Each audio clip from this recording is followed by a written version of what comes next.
أعوذ بالله من الشيطان الرجيم بسم الله الرحمن الرحيم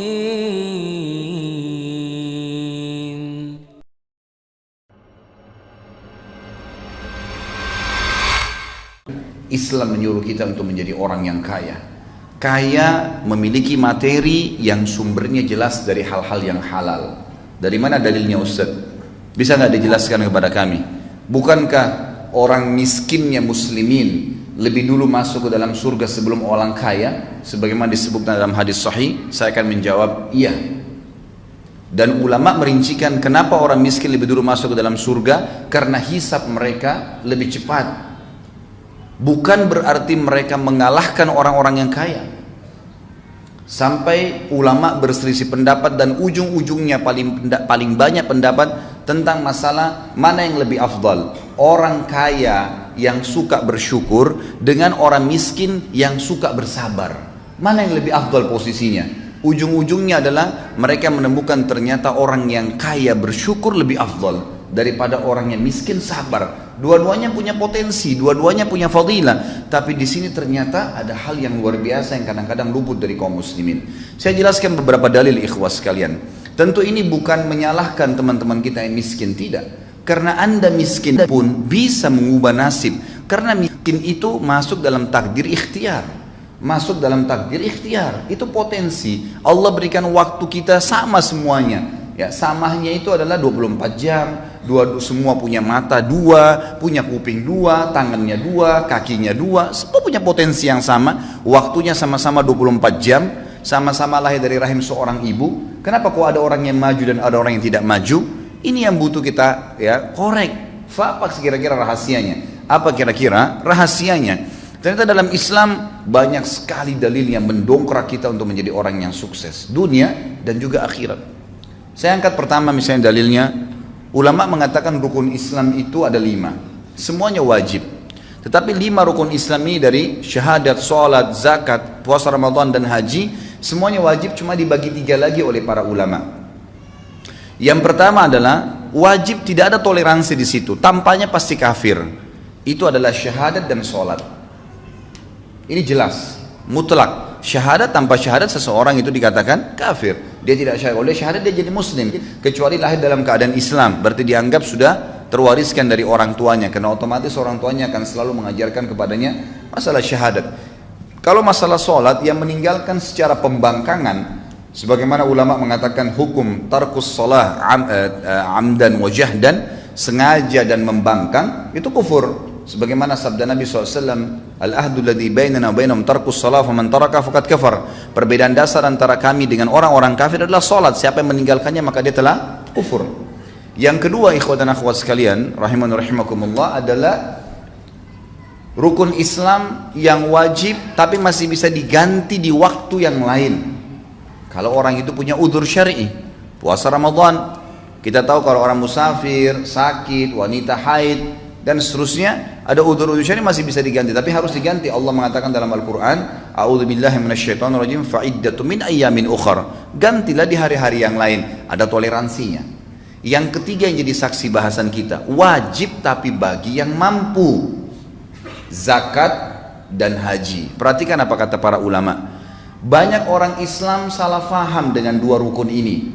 Pada saat mereka tidak punya pendapatan, mereka tidak capai nisab atau haul. Nah, nisab terutama secara khusus, masalah hartanya tidak mencapai 85 gram emas dalam 1 tahun masa penyimpanan harta, dia menganggap dirinya tidak akan pernah perlu memikirkan masalah rukun Islam ini. Nggak usah pikir zakat deh, saya tiap tahun biar terima zakat saja.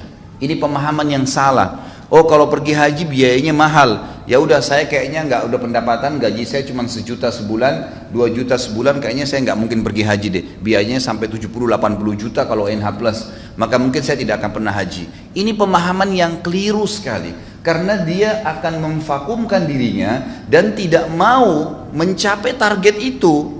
Padahal sebenarnya seorang muslim, kata ulama, wajib baginya minimal niat, mengatakan, ya Allah, mudah-mudahan satu waktu berdoa kepada Allah, saya dari tadinya menerima zakat memberikan zakat. Bukan mustahil Allah ganti keadaannya.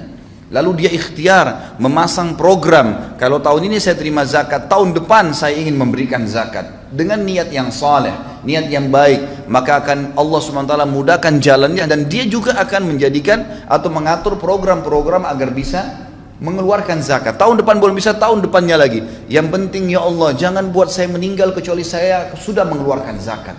Itu sebuah niat yang tulus. Begitu pula dengan haji.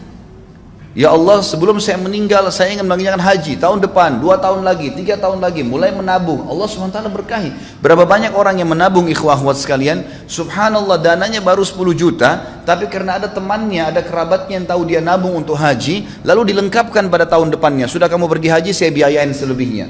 Itu banyak terjadi. Akhirnya kan terpenuhi rukun Islamnya dengan niat dan tekad yang baik. Ini penting sekali. Dan ini sekaligus mendobrak ya pemahaman umat Islam bahwasanya lebih baik ya dalam keadaan miskin dan susah daripada keadaan kaya. Ini pemahaman yang salah. Dan Anda semua mampu untuk keluar daripada belenggu itu sebenarnya. Kaum muslimin, nanti akan kita lihat bagaimana keadaan para sahabat yang luar biasa, kehidupan mereka dipenuhi dengan ya kegemerlapan kekayaan dunia yang jelas sumber dari yang halal, dan juga bagaimana mereka melakukan atau mengeluarkan harta tersebut untuk ya agama ini dan untuk meraih surga dengan harta tadi. Dalil yang kedua, ikhwah akhwat sekalian, tentang masalah pentingnya orang menjadi orang yang kaya, sebenarnya punya pendapatan. Kaya ini relatif ya, bukan berarti orang sudah punya triliunan rupiah. Kaya itu ulama berikan definisi adalah orang yang sehat badannya, kemudian punya pendapatan yang mencukupi untuk kebutuhan dia, dan juga bisa mengeluarkan untuk sedekah. Itu sudah kaya namanya, karena dia sudah punya pendapatan untuk keluarkan, jadi dia sudah tidak butuh bantuan orang. Itu namanya kaya. Jadi ini relatif, jangan difahamin berarti Ustadz tuntun supaya kita jadi seorang miliarder, bukan itu maksudnya. Tapi Anda sudah punya pendapatan yang mencukupi hidup Anda dan bisa leluasa membantu orang lain walaupun sebatas kemampuan kita. Itu sudah kaya namanya. Sebuah hadis Bukhari bahwasanya telah datang sahabat-sahabat yang miskin kepada Nabi SAW. Sebagian mereka datang lalu berkata, ya Rasulullah, sahabat-sahabat kami yang kaya banyak sekali di Madinah ini, mereka mengalahkan kami dari sisi pahala. Kami sholat, mereka sholat, kami puasa, mereka puasa, kami mengerjakan apa saja ya kegiatan berjihad, mereka berjihad. Artinya mereka melakukan apa yang kami lakukan, semua dapat pahalanya sama. Tapi mereka mengungguli kami karena mereka bersedekah dengan harta mereka. Kami nggak punya itu ya Rasulullah. Ajarkan kepada kami perbuatan amal yang kalau kami kerjakan kami bisa menyaingi mereka dari pahala sedekah mereka itu. Kata Nabi SAW, bacalah Subhanallah 33, Alhamdulillah 33, Allah Akbar 33. Hadis ini kebetulan tidak dikaitkan dengan masalah sholat umumnya, gitu kan? Sebagaimana ada hadis yang serupa, pernah Fatimah meminta kepada Nabi SAW radhiyallahu anha untuk diberikan seorang pembantu untuk membantu beliau. Lalu kata Nabi SAW, wahai Fatimah, maukah saya ajarkan kepada kamu perbuatan yang mengalahkan pembantu itu, mengalahkan, menghilangkan rasa capekmu? Bacalah Subhanallah 33, Alhamdulillah, Allah Akbar 33. Hadis yang serupa tadi terjadi pada awal saya bahaskan. Maka sahabat-sahabat miskin ini pulang lalu mengamalkan. Tidak lama kemudian dalam hadis Bukhari dikatakan mereka datang kembali lalu berkata, ya Rasulullah, sahabat-sahabat kami yang kaya mendengarkan sabda Anda dan mengamalkan juga. Artinya apa? Mereka ngalahin kali. Mereka mengalahkan lagi kami dari sisi pahala, karena zikir itu pun diamalin sama mereka. Apa jawaban Nabi SAW? Diberikan kiat yang lain, ya, diberikan ke jalan keluar yang lain seperti tadi diajarkan zikir itu. Jawaban Nabi SAW sederhana, memotivasi sahabat yang miskin, dzalika fadlullahi yu'tihi man yasha. Itu karunia Allah yang Allah kasih kepada siapa yang Dia mau. Maksudnya teman-teman sekalian, mintalah kalian kepada Allah agar bisa bersama-sama dengan orang-orang yang kaya itu. Coba cari karunia-Nya Allah Subhanahu wa taala. Jangan bergerak. Dalam pepatah bahasa Arab dikatakan fa inna haraka barakah, fa inna fi harakatin barakah. Setiap gerak upaya Allah akan nilai dan Allah akan memberikan berkah. Yang salah kalau seorang muslim vakum, bahkan kadang-kadang subhanallah kerja di sebuah tempat yang haram, lalu mengatakan saya mau makan apa ya kalau saya keluar dari sini? Subhanal Khaliq. Lalu Anda waktu di rahim ibu Anda selama 9 bulan pernah berpikir nggak makan dari mana? Ibu kita setengah mati ngunyah makanan, lalu kita mengambil saripatinya. Dia setengah mati minum yang bergizi, ya, yang bernutrisi tinggi dan seterusnya. Kita cuma ambil saripatinya. 9 bulan kita nggak pernah pikir makan dari mana. Waktu kita masa anak-anak, belasan tahun, bahkan mungkin Anda sampai SMP, SMA, itu Anda tidak pernah berpikir dari mana orang tua kita dapat uang. Kita cuma tahu butuh bayar ini, butuh beli ini, dan seterusnya. Cuma mengeluh saja dan dibelikan. Dari mana Anda pernah berpikirkah dari mana uangnya? Kita makan terus bertahun-tahun. Kenapa setelah 2 tahun, 3 tahun kerja di sebuah instansi yang haram secara agama, konsekuensi tanggung jawabnya besar hari kiamat, lalu Anda mengatakan kalau saya keluar saya mau kerja di mana? Subhanallah. Dulu masih bayi, belum punya titel sarjana, tidak pernah takut. Sekarang sudah sarjana ketakutan. Mana iman dan amal saleh kita? Mana keyakinan kepada Allah Subhanahu wa taala?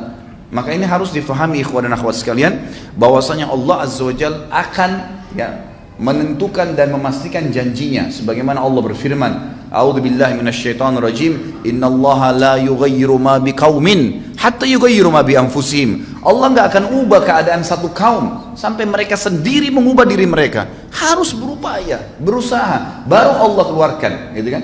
Orang sakit, kata ulama, lebih cepat sembuh dengan dia ikhtiar. Coba tanya, konsultasi sama dokter, minum obat, ikhtiar bertanya, daripada orang yang vakum duduk tidur nanti sembuh sendiri, gitu kan? Pasti berbeda. Maka harus seseorang itu bergerak di dalam agama Islam. Ini jelas sekali.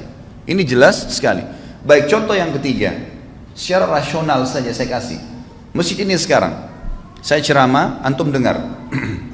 Kita semua insya Allah dapat pahala kalau ikhlas kepada Allah Subhanahu Wa Taala.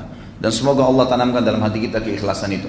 Hadir di masjid, sholat tahiyat masjid, kita nunggu antara sholat dengan sholat, ini juga termasuk insya Allah sampai duhur nanti, kemudian hadir di majelis ilmu, banyak sekali fadilah yang kita dapatkan nih. Saya sering kasih contoh di pengajian saya teman-teman sekalian, kalau saya sholat, lalu teman saya juga di sebelah sholat, saya mengajak dia, tadinya dia nggak sholat, saya panggil, ayo sholat ya, dia sholat, saya dapat pahala, misal contoh saja dikasih pahala sama Allah 100, dia juga dapat pahala 100 karena dia sholat, gitu kan?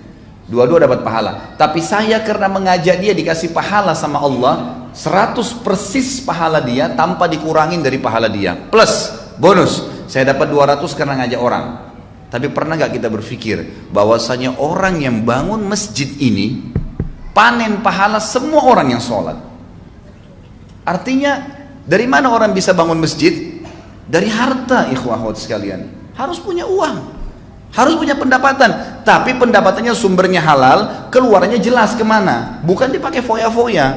Bangun masjid, sabda Nabi SAW dalam hadis sahih dikatakan, man bana baitan lillah, bana Allahu lahu baitan fil jannah. Siapa yang bangun di muka bumi rumah untuk Allah, masjid, Allah akan bangunkan baginya istana di surga. Oh Ustaz, saya nggak mampu bangun satu masjid, nggak masalah. Ada hadis lain yang mengatakan siapa yang membangun rumah Allah di muka bumi sebesar cakaran kaki burung di tanah, semampu kita cuma ikutkan 10.000 rupiah, 100.000 rupiah, digabung dengan pembelian semen dan batu bata dan seterusnya, maka Allah akan bangunkan baginya istana di surga. Jadi beda, orang yang menggunakan harta itu besar sekali. Besar sekali gitu kan, dia akan dapatkan pahala. Bayangkan kalau masjid ini menampung 1.000 orang misalnya, atau 2.000 orang, setiap orang yang sholat berapa banyak pahala yang didapatkan. Sementara tadi saya kalau ngajak teman saya 1 orang, saya sudah dapat pahala dia. Bagaimana dengan orang yang bangun masjid ini? Rumah anak yatim, perbaikan jalan, banyak sekali kegiatan-kegiatan sosial, mencetak Al-Quran, kan? Belum lagi kalau kita bicara jihad di jalan Allah Subhanahu Wa Taala. Dan ini peran yang paling besar dari Utsman bin Affan yang akhirnya membeli surga dengan hartanya. Karena beliau luar biasa dalam menginfakkan hartanya. Dan subhanallah, kata kuncinya di sini, Utsman bin Affan tidak punya ijazah dari Amerika ekonomi. Utsman bin Affan tidak paham komputer zaman dulu. Utsman bin Affan radhiyallahu anhu adalah seorang yang lahir dari Mekah, belum bisa membaca dan menulis. Karena masyarakat Mekah itu tidak bisa membaca dan menulis. Tapi kita lihat nanti bagaimana kekayaan yang Allah Azza wa Jalla bukakan karena satu kata kuncinya, sumbernya halal, kemudian rajin berinfak, itu dibukain sama Allah Subhanahu wa taala. Berapa banyak orang yang punya ijazah S1, S2, S3, profesor, biasa saja keadaannya.